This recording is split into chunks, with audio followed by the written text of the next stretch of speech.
네, 안녕하세요. 여원사주의 여원입니다. 오늘은 무관무제의 만남이라는 제목입니다. 이것은 여자사주에 나를 극하는 오행인 관성을 가지지 못하고 관성의 오행을 가지지 못하고 태어난 여자분을 무관이라고 말을 하고요.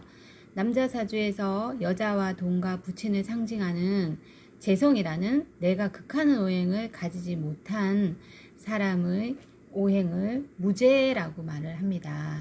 무라는 게 없다는 뜻이니까 가지지 못했다는 뜻이겠죠. 그런데 우리가 이 무제 여자, 무관 여자와 무제 남자가 만나서 결혼을 해서 잘 사는 경우를 참 많이 보거든요. 그 이유는 무엇 때문일까요? 우리가 없다는 것은 아예 내가 가지지 못하고 태어났다는 것은 그것을 추구하고 갈구해도 쉽게 얻어지지가 않습니다. 그런데 이미 내가 못 가졌다는 것은 내 삶에서 그것을 이용하지 못하고 쓸 수가 없다는 겁니다. 예전에 한번 제가 설명을 했듯이 내가 금이라는 오행을 도끼라는 것을 무기를 가지지 못하고 태어났으면 남의 집 가서 빌려와야 되죠. 그러니까는 내가 가진 오행을 가지고 살아가야 한다고 했습니다. 그거하고 똑같이 어쨌든 여자가 무관으로 태어나게 되면은 기본적으로 남자한테 의지를 하지 않고 남자의 존재를 그렇게까지 떠받치지 않습니다. 기본적인 성향이 그렇습니다. 그리고 남자 같은 경우에도 무재성이면은 내 사주에 여자가 없다 뭐 이런 식으로 해서 똑같이 비슷하게 그냥 해석을 하면 됩니다.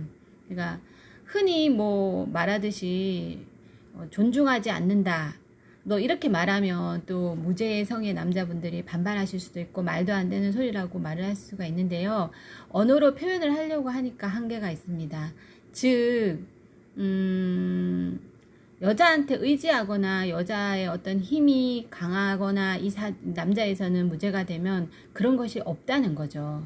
그러니까 이미 내 사주 원국에 없다는 것은 힘이 없다는 겁니다. 그러니까 여자를 만나는 것 또한 쉽지가 않습니다. 그죠? 그래서 만나게 되면은 주로 무관 여자를 만나면 서로 잘 통할 수 있습니다.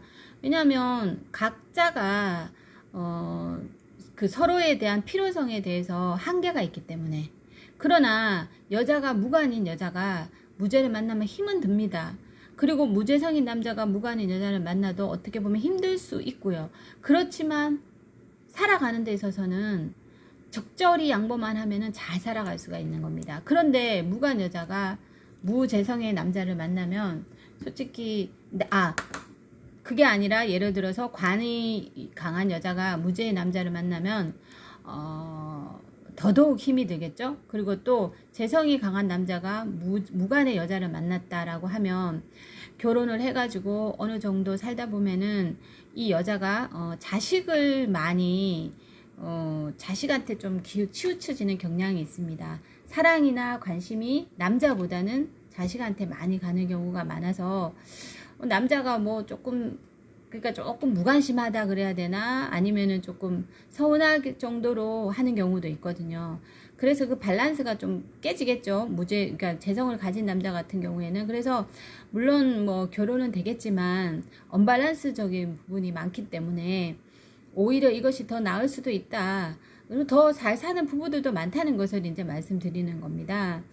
그리고요, 남자 같은 경우에 무죄의 남자 또는 지장간에만 재가 있어서 약한 경우에, 재성이 약한 경우에는 이 세 가지 육친의 어떤 활용을 다 할 수가 없습니다.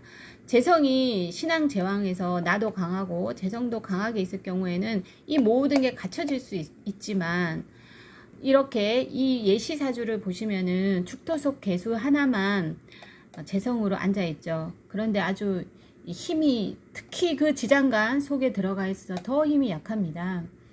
그러면은 이 재성을 찾기 위해서 무진장 노력도 할 것이고 또 여자 만나는 쓸 때도 그 이제 여자를 만나기가 쉽지가 않습니다. 이분도 한번 결혼을 했다가 돌아오신 분이기는 한데요. 이 재성을 갖다가 이제 이분은 이제 아버지 밑에서 어떻게 보면 캥거루족처럼 한번 결혼하고 다시 돌아와서 엄마 아버지 밑에서 같이 살고 있습니다만, 사실은 부모님이 빨리 결혼을 해서 독립을 했으면 좋겠다. 근데 뭐 여자도 못 만나고 그러니 뭐 큰 아들이고 데리고 살 수밖에 없는 상황이니 어떻게 할 수가 없죠. 그런데 이 재성을 이제 제가 임상을 해보면은요, 재성이 부족한 남자인 경우에는 부친이 먼저 일찍 돌아가시거나 그러지 않으면은 결혼도 쉽지 않고 결혼했을 때 실패도 있습니다. 재물적으로도 마찬가지입니다. 재성이 약하기 때문에 이 한 부분에서 차지를 해버리면 이게 갖추어지지가 않는 겁니다. 이분 같은 경우에도 아버지께서 살아 계시고 건강하게 살아 계시고 또 엄마도 살아 계시고, 이 재성을 아버지께서 어떻게 보면 같이 거주를 하면서 재성을 쓴다고 보면 됩니다. 이분은 지금 사실은 뭐 결혼할 생각이 없고 못 만나게 되면 그냥 혼자 살겠다, 뭐 같이 뭐 부모님 곁에 있다가 돌아가시면은 그냥 혼자 살겠다라고 생각을 하는데요. 저는 이런 사주를 가진 사람한테 너무 부모한테 의지하지 말고 좀 떨어져서 나의 가정을 가지려고 노력이라도 좀 하고 그랬으면 좋겠습니다. 근데 이제 마음을 어떻게 먹느냐에 따라 틀린데요. 어쨌든 이렇게 빈약한 재성을 가지고 있는 경우에는 이 부친이 이 재성을 써버리게 되면 사실 여자와 돈에서 많이 빈약해집니다.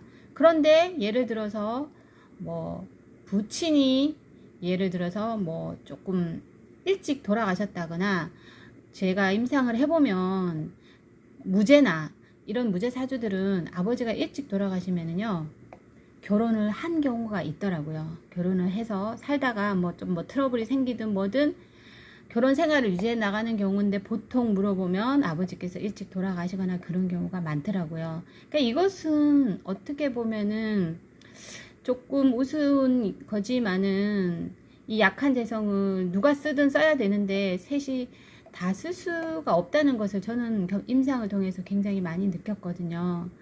그래서 뭐 이것은 거의 근데 기정으로 제가 이제 통변 이렇게 해보면은 그렇게 저기가 되더라고요. 그리고 이제 여자 같은 경우에도 마찬가지로 그렇게 생각을 하시면 됩니다. 마찬가지로 여자 같은 경우에는 주로 무관이면 이 사주 구성상 관을 필요로 하는 사주가 있습니다.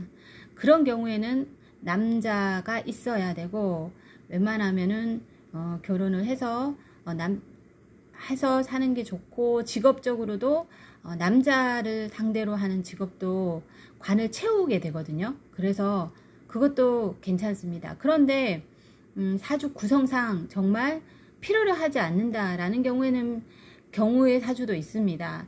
그래서 제가 생각했을 때에는 어떤 이 관을 채우는 것이 관을 채워야 되는 사주들은 꼭 이런 것을 통해서 업상 대체를 통해서 관을 채워 나가는 것이 좋다고 보고 있습니다. 예, 오늘은 무관무죄의 어떤 만남에 대해서 한번 짧게 강의를 해보았습니다. 예, 다음 시간에 또 뵙겠습니다.